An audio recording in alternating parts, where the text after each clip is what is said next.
এসেছি একটা নতুন ভিডিও নিয়ে। তা আজকে আমার ছাদ বাগান থেকে পালং শাক তুলে নিয়েছি, দুপুরে রান্না বান্না করবো। আর এই দেখো পালং শাক। তা আমি তো শুধু পাতাগুলোই তুলে নিয়ে আসি, আর গোড়াগুলো থাকে সেখান থেকে আবার হয়।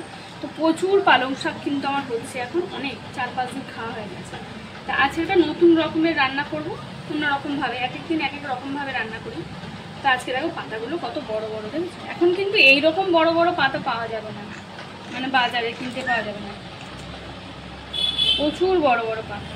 তো আমি এগুলো ধুয়ে পরিষ্কার করে নিয়েছি, এখন এগুলো একদম কুচি কুচি করে কেটে নেব। তো আমি এই যে পাতাগুলো সব ধুয়ে পরিষ্কার করে নিয়েছি, এবার এগুলো একদম কুচি কুচি করে কেটে নেব, আর তার সাথে সবজিগুলোও কেটে নেব। তো চলো আগে কেটে নিই। হ্যাঁ, তারা ডেকে যাচ্ছে। আমি ঝুড়ি ভাজা দিয়ে রেখেছি এখানে। এই যে ওই যে একজন এসছে খেতে, এই যে 2-3 জন এসছে এখন, সব পাশে পাশে আছে, দেখেছো? এই দেখো সব একবার করে যে যার মতো ঝুড়ি ভাজা নিচ্ছে আর ওদিকে চলে যাচ্ছে।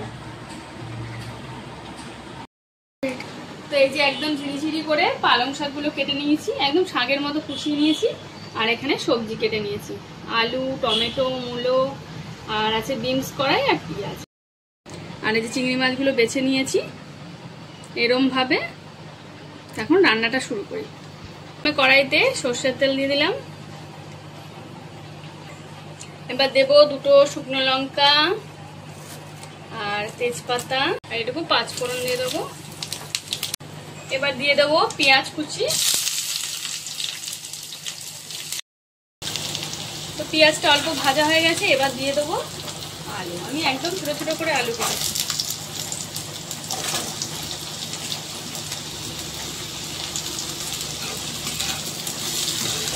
আলুটা মোটামুটি ভাজা হয়ে গেছে, এবারে আমি সব রকম সবজি দেবো। এখানে মূলো কুচি, নিম কড়াই, টমেটো আর কাঁচা লঙ্কা সব দিয়ে দেবো। দিয়ে একটু ভালো করে আবার আমি ভেজে নেব।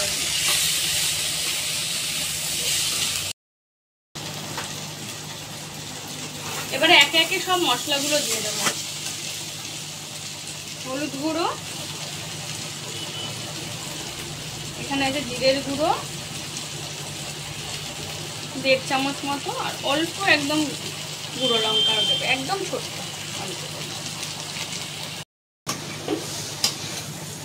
আর এবার এই যে চিংড়ি মাছগুলো দিয়ে দেবো। আমি হলুদ মাখিয়ে রেখেছি, লবণ দিইনি।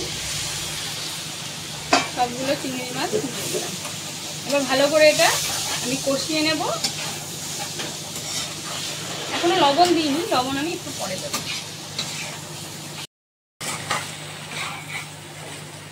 তো চিংড়ি মাছও ভাজা হয়ে গেছে, দেখো সব রকম কিছু আমি একদম ভালো করে কষিয়ে নিয়েছি।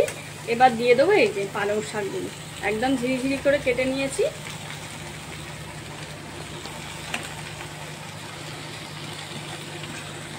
পালং শাক তো অনেক রকমের করেই খাই, আজকে ভাবলাম আমি এরকম ভাবে খাবো।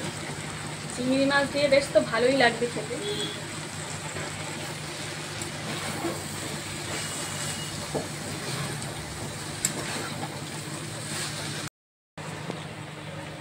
তো শাক একদম নরম হয়ে গেছে, দেখো শুকনো শুকনো হয়ে গেছে।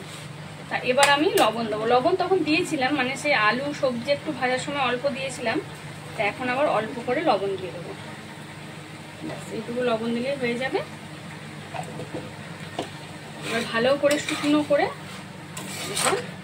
একটু জল লাগে না, পালং শাক থেকে তো অনেক জল বেরোয়, তো সেই জলেই রান্না হয়ে গেছে। এবার এটা ঢেকে রেখে দিই।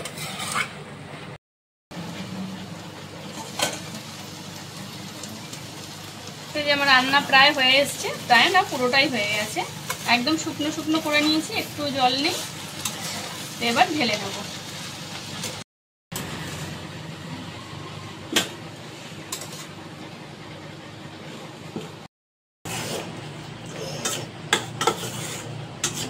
এই যে রান্না হয়ে গেছে, আমি ঢেলে নিয়েছি। এবার খাওয়ার পালা।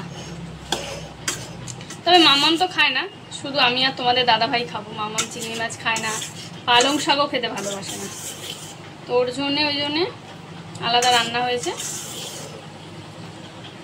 পুরো রান্না বান্না হয়েছে। এই যে আলু ভাজা আর কাঁচকলা ভাজা, একটা কাঁচকলা ছিল সেটাও আমি ভেজে নিয়েছি, আর হচ্ছে ডিম ভাজা, আর আছে ডাল, আম দিয়ে টকের ডাল, আর পালং শাকের তরকারি, যেটা বানিয়েছি। ব্যাস আজকে দুপুরে এই খাবার।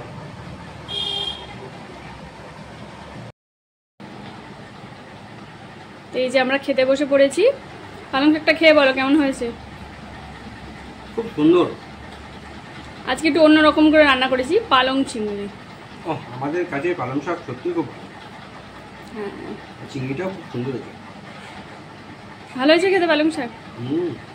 খুব সুন্দর। তো আমার হ্যাঁ, ছাদ বাগানের পালং শাক একদম সার ছাড়া, এর টেস্টই আলাদা হয়। তো চলো আজকের ভিডিওটা আমি এখানেই শেষ করি। রেসিপিটা ভালো লাগলে কমেন্ট করে অবশ্যই জানিও কেমন হয়েছে। আর তোমরাও কিন্তু এরকমভাবে পালং শাক কিন্তু চিংড়ি দিয়ে খেতে পারো, খুব ভালো লাগবে। যদিও অনেকেই পালং শাক হয়তো চিংড়ি দিয়ে খায়, তবে আমি একটা নতুন রকমের অন্য রকমভাবে বানানোর চেষ্টা করেছি। তো টাটা।